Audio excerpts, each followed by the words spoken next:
Hello viewers, আবার নিয়ে চলে আসলাম তোমাদের সামনে নতুন একটি ব্লগ। আর আশা করি তোমরা এই ব্লগটা পুরোটা দেখলেই বুঝতে পারবে আমরা কোথায় যাচ্ছি আর কে কে যাচ্ছি, সেখানে গিয়ে কি কি হবে সেটা সবই পুরোটা ব্লগ দেখলেই বুঝতে পারবে। আমরা চলে যাচ্ছি আবারও ঘোরাঘুরি করতে, বা ফ্যামিলি ট্যুর বলতে পারো।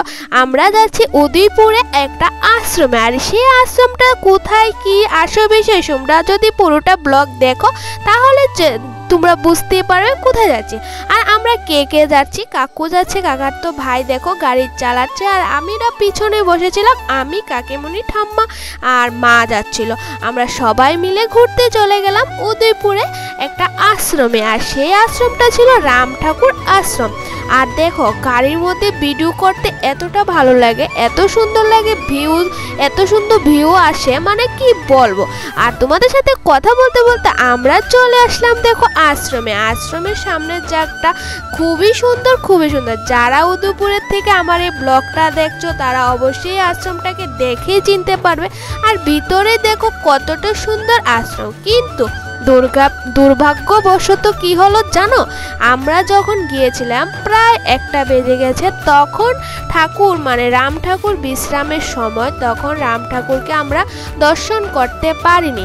আর ভোগের ব্যাপারটা হলো যে আমরা তো আগে থেকে ফোন করে যাইনি, তাই আমরা ভোগটা মানে পাইনি। আমরা ভেবেছি সেখানে গিয়ে ভোগটা কিনে আমরা খাবো, বাট ভোগ আমরা পাইনি, বাট কিছুটা প্রসাদ আমরা পেয়েছি। ওদেরকে বলার পরে ওরা আমাদের কিছুটা প্রসাদ দিয়েছে।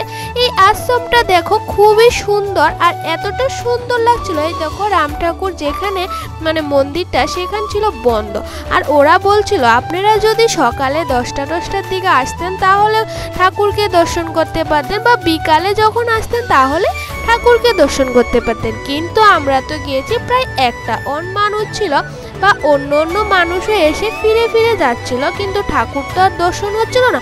আমরা বাইরের থেকে নমস্কার করে দক্ষিণা দিয়ে ফোঁটা নিয়েছি, বাইরে ছিল ফোঁটার ব্যবস্থা। তারপরে দেখো আমার ভাই আর আমি ফার্স্ট টাইম কি বলবো আইফোন দিয়ে পিকচার তোলার জন্য পাগল হয়ে গেছি। এখানে সবাই মা কাকিমণি কাকু সবাই বসেছিল, আর আমি আর ভাই এখানে বসেছিলাম। আর এই আশ্রমটা তোমাদের ঘুরে ঘুরে দেখাচ্ছি কতটা সুন্দর।